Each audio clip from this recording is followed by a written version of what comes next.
top guys 3 years, 4 years salary. That $8 million went to their next 4 years of salary. I mean, you can say it went to casino games or whatever, but one way or the other, these 6 guys get $2 million a year. You look it up on Yahoo profiles.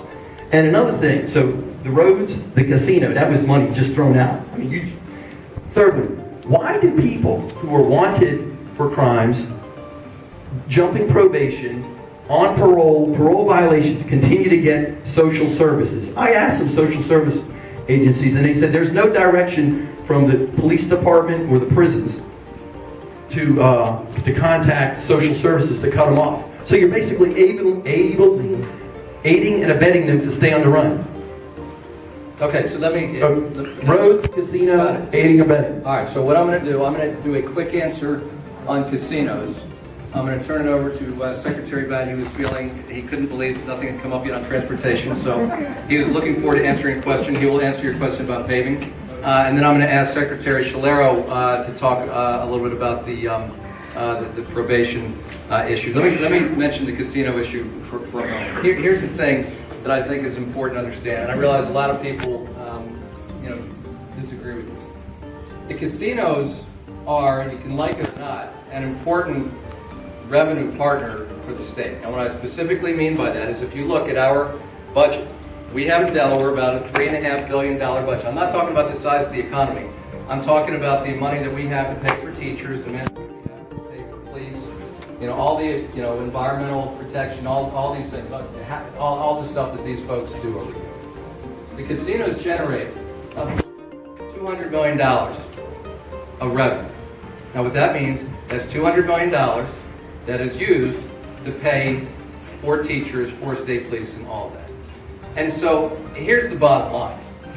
That industry has changed very, very significantly over the last few years. It's different than a lot of industries because it's sort of a partner, and their revenues that they generate go into the coffers of the state. That's money that doesn't have to be generated from you as taxpayers. And so what's happened, if you think about it, 10 years ago, if you had gone to Dover Downs or Harrington or Delaware Park, and you had looked to see all the cars that were parked there, and you looked at your license plate, most of them would have been from New Jersey and Pennsylvania. Pennsylvania and Maryland. Well, now, and that's because back then, Pennsylvania and Maryland didn't have any kind of casinos. It's changed, and it has changed in a very big way. So, number one, they have, their industry has changed dramatically. And at the same time, back in 2009, when we saw the $800 million shortfall in the state in terms of our budget, one of the things that we did at that time was we essentially increased the tax that the casinos had to pay. And so it was a very difficult time, and what we did with that $8 million was we recognized this very important fact.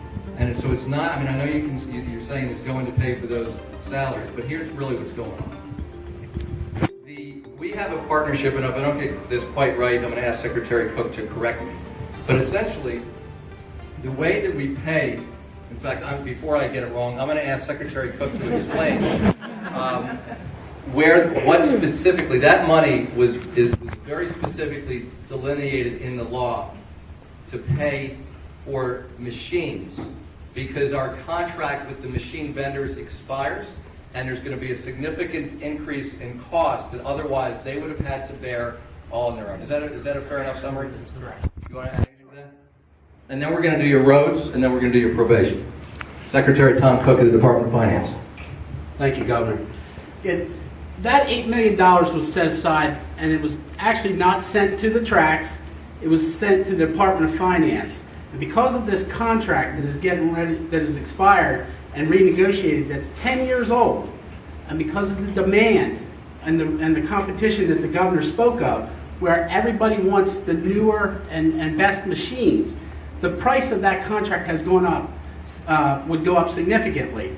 What this was doing was setting aside that money, because the way the formula of the distribution of the proceeds is, the state gets its money first, and then the horsemen get their money, and then the tracks end up with the last piece of it, whatever's left on. So that increase was born completely or solely on the tracks.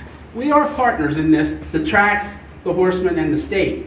And so what this did was to offset that. The good news is we've actually negotiated that contract, so it is less than the $8 million, and it only gets distributed for the additional increase. But did you ask these guys that make the top 5 guys that make a total of $2 million to take a pay cut?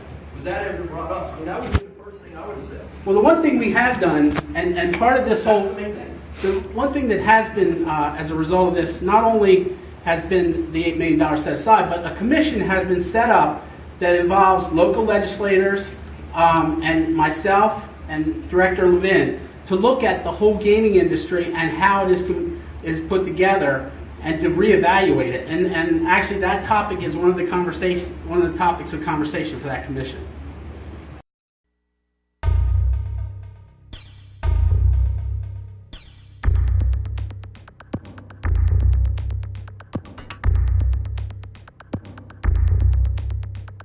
Secretary Murphy, if he wants to take a crack at that one. Happy to follow up with specific details on the funding if the Twitter person would like to contact my office. But I would say that Delaware is in a unique position because we have close relationships with the higher education institutes, and a lot closer than many other states, number one. So we have a relationship and therefore a pipeline. And then one example of that is that we are about to offer 19 of our high schools are taking part in what's called College Application Week. We think about that, that's a barrier for our kids to get into college. We had 2 high schools participate last year. We have 19 participating this year in an attempt to get them into college. And then the tweet that came in addressed the loan debt. So then now that the student is in, we get them through the application process and we get them in. Delaware is increasing the amount of scholarships that are available to our students. Those numbers have gone up in the millions of dollars in recent years. So we are increasing that component. And the second component is that when you compare the cost of higher education in Delaware to most other states, the affordability is significantly better. So you can get a college degree here in Delaware for less money than you can in our neighboring states. Let me, if I could, add 2 things to that. First of all, it's important everybody be reminded of the SEED scholarship and the Inspire scholarship, which has now been around for several years, and I want to thank the members of the General Assembly who have made that possible. The other piece, I actually think it's a very interesting question, and I think it raises an issue that's going to have to be addressed not only in Delaware but across the country. When you talk about, I think the question talked about big student loan debt. Part of what that's getting to is the high cost of a college education. And this is an uncomfortable conversation oftentimes to have with people who run institutions of higher education. It's a conversation that's taking place across the country. And there are a number of initiatives underway, largely taking advantage of emerging technologies to bring down significantly the cost of higher education. I mean, as an example, I think we have to ask whether it makes sense for, and I'll talk about the country, does it make sense for every university to offer Economics 101 and Calculus 101 and English 101 or whatever it is, with all the students sitting in the classroom looking up at a teacher in front, when you can find, there are some fantastic, there have got to be a handful of best professors across the country, and it would be perfectly reasonable for students to be taking those courses online with perhaps a 1 day a week visit with the instructor to go to grade their paper or something like that. These are the conversations that are going to have to happen, and they're going to have to happen in Delaware, and they're going to have to happen elsewhere. Change it. There are people on the other side who have a pretty good argument. We actually took a look at this a few years ago, and we looked to do a pilot, and you can stop me if I'm getting this wrong, but we looked to do a pilot a few years ago, and because we wanted to give. I fundamentally do agree that the more authority you give to the people who are closest to the student, the better the decisions they'll make, because they have the best sense of what's going on with the students. So we went to do this a few years ago, and there was a significant pushback, for example, from people who were very interested in arts education. Because to the extent that we were going to give administrators more flexibility about how to spend money, and I personally am a big believer that arts education has a lot of value, but to the extent that you were going to give administrators more flexibility how to spend that money, the people who really value arts education say, well, you can't do that because you're then going to, you may have administrators who don't value the arts, and we're going to make a different decision. We had a similar pushback when it came to kids with special needs. And if you're going to give the administrators more authority to make these decisions, there were a lot of people who were concerned that the administrators may make decisions, again, taking money away from those with special needs. So we're not in a place yet where we have figured it out. I think it is a very valid question to ask. It's something that we've talked about over and over again, and my sense is it's a conversation that will continue. I will tell you that one of the things that I mentioned in last year's State of the State speech that I'm hopeful that we'll make progress on is I would like to change the way we do teacher compensation in Delaware. And I'd like to pay more for what we really value. I think we have a significant issue with starting salaries, such to the degree that a lot of talented teachers start here in Delaware and then are recruited elsewhere where the salaries are higher. And I would love to find a way to keep, one of the frustrations for me is when we have a really talented teacher who I would love to see stay in the classroom, but they say the only way that they can make any more money is if they become an assistant principal and they go into administration. And so one of the things that Secretary Murphy and Director Vasali and I are working on, along with many teachers in Delaware, is there a way we can change that to create a career ladder? So that great teachers can stay in the classroom. Maybe they're going to have some responsibility for training other teachers and for helping other teachers along. So I think there is a lot of work to do. Would be interested if you maybe put some of your ideas on the 3x5 card, and it will help inform our conversation. I'm going to ask if you have anything to add. I'll invite you. You want anything? Okay.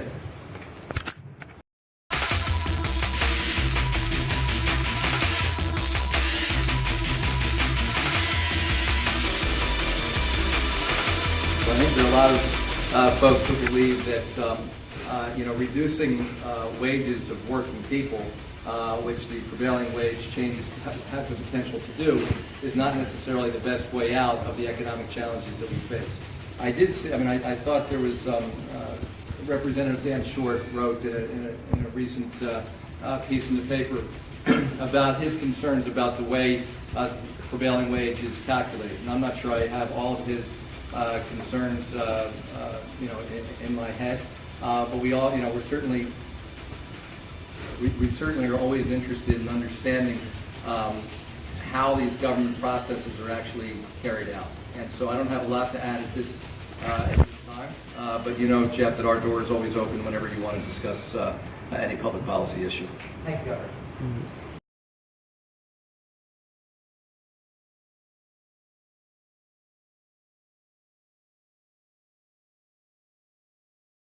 We just, in fact, had a meeting yesterday with Secretary Landgraf and a number of legislators who were interested in this issue. And specifically, what we're really, I do think we need to really understand how all the pieces are fitting together and how they're not fitting together.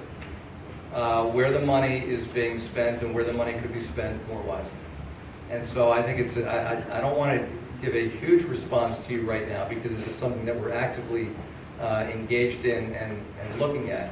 But there's no question, whether you're talking about a middle school kid, or for that matter, whether you're talking about people who are much older, there are a lot of people who are suffering as a result. And of course, this is not a Delaware specific issue, and one of the things that the number of the state representatives who are interested in this issue have done, they've gone out to some of their professional organizations, like the National Council of State Legislators, to gather best practices from around the country.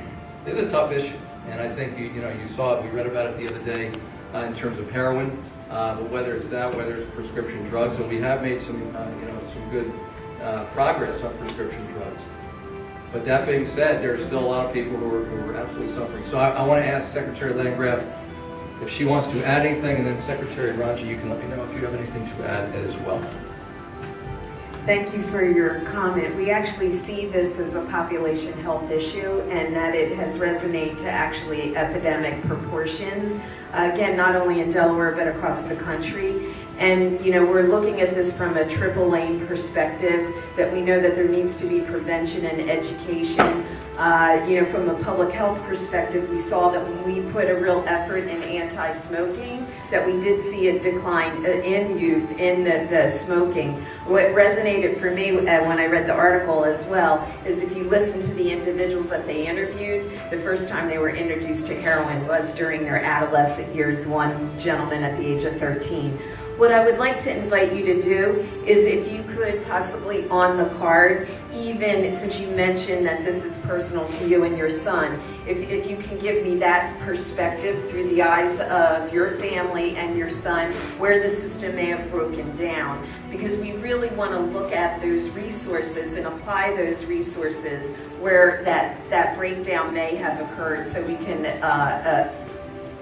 address this from a comprehensive approach. It also will engage law enforcement in that perspective. As the governor indicated, when we had overdoses and prescription drugs, we started looking at that, closing the pill mills, but then we saw an increase in the heroin market because we know that individuals are indeed very much addicted, and then we have to look at our treatment and recovery process. Let me, if I could, make one follow-up comment. And it's not exclusive to drugs, but it's related to the issue of mental health more broadly. I visit a lot of schools, and one of the things that I've heard in the last couple of years from teachers and from administrators and from guidance counselors is that they're seeing more and more children with unmet mental health needs, and they're seeing them younger and younger. So in last year's budget, given the challenging economic times we've had in Delaware, I've not really had a lot of additional funding for new programs to put in the budget. The last year we did put an additional, and how much was it for the behavioral health consultants? You haven't it right, but how much money was that? All right, Joe, I'll tell you that in a second. But there was an incredible gap. We have at the high school level, we have the wellness center. We have at the elementary school level the family crisis therapist. But there was a huge gap at the middle school level. In the entire state of Delaware, there are 3 behavioral health consultants who are supporting middle school children. And so the biggest new thing that we put in the budget last year was an increase from 3 to 30 across the state, a 10-fold increase from 3 to 30 behavioral health consultants. And it was for $3.3 million. And given the challenges, and you all know that if a child is in school and they have unmet mental health needs, it is incredibly challenging for them to keep up with their academics. It's incredibly challenging for teachers to maintain, the classroom environment. Think about what we're asking our kids to do. So we are hopeful that this increase in the number of behavioral health consultants will go a long way toward helping these kids. Secretary Rodney, anything you want to add, or is that? Thank you.